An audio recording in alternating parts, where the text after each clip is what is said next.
everyone, and welcome back to our new episode, Behind the Wealth. Before we start addressing the new subject that I would like to address is the normal disclaimer. Everything we say and everything we mention today, it's a general advice and it is not specific to your special circumstances. If you have any questions, please call us on 96007760 or email us at pw@silveryyoung.com.au.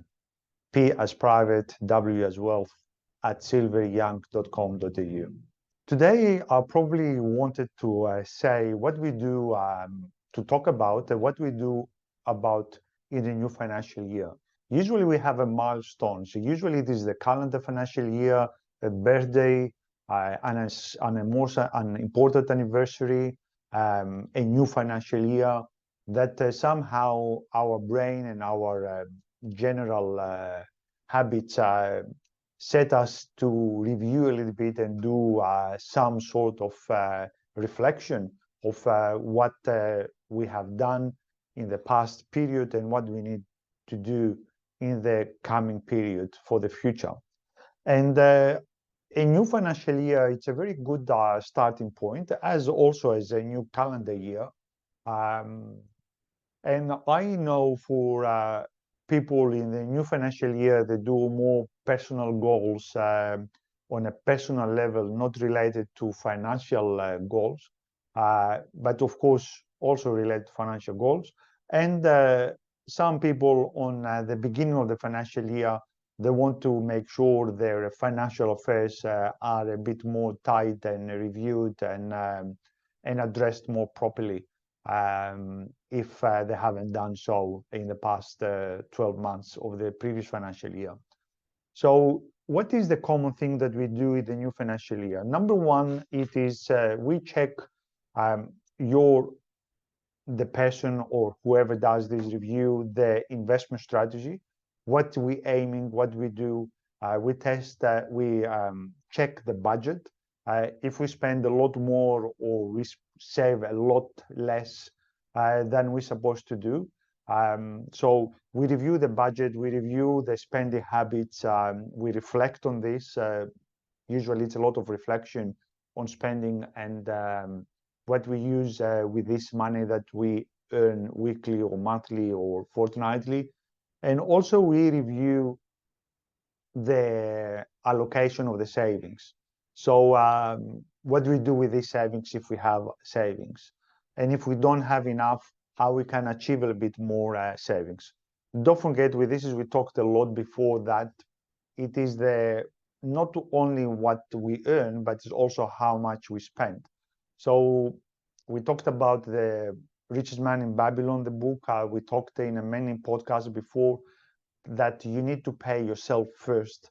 If this is 1% of your total wages or 5% or 10%, this is another story for another day, for another subject to tackle a little bit more in detail, but you need to pay yourself first as a matter of habit and make it as much as mechanical as possible. So you don't have to make a decision every week or every fortnight.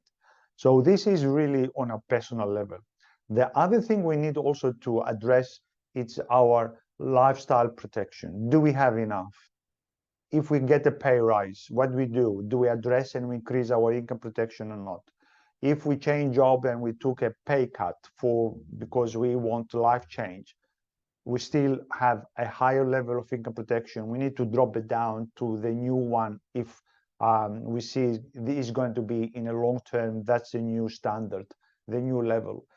If we get an inheritance, I mean, lately I've got a few people like clients of ours who get an inheritance and they're probably in the late mid-50s from the parents. So suddenly it changed the whole structure, how much insurances we have allocated compared to 5 years ago when mom and dad of that person, of this couple, they were still alive and they were still fine and they're living in their home. So this is a constant review on a yearly basis. And it doesn't need to be on the anniversary, it can be any time. But this is an important review that we need to do year in, year out. The other, of course, subject is the superannuation subject. I mean, do we have enough allocation allocated to super? Can we do a little bit more into super?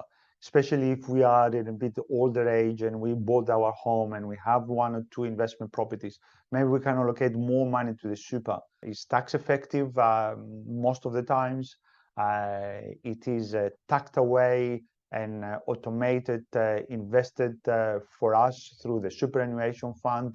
If it is your SMSF or if it is your industry or a platform, it would be even more easy to happen, less involvement.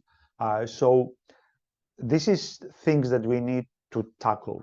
And in that things, then it comes certain things. Can I buy another investment property? Can I do a little bit more shares? Can I increase my investment bonds? Can I pay my home loan quicker or my investment loan? Did I refinance enough and I did review my loans as investment loans or in my home loans?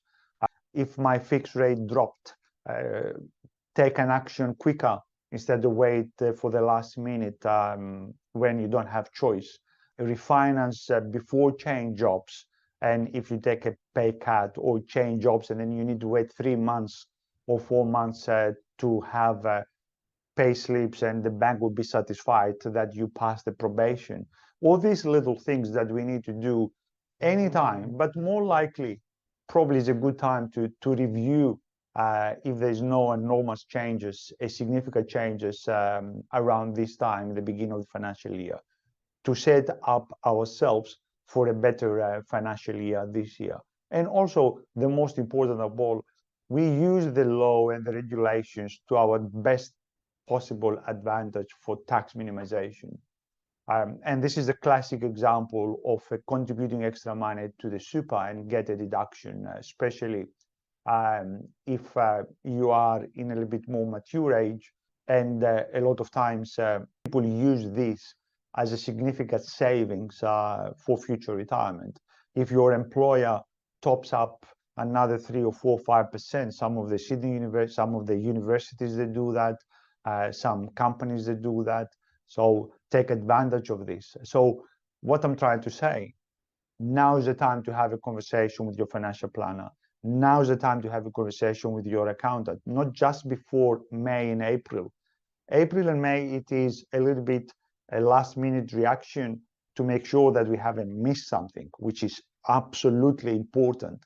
But now, July, August, it is a time to set the pace for the next 12 months.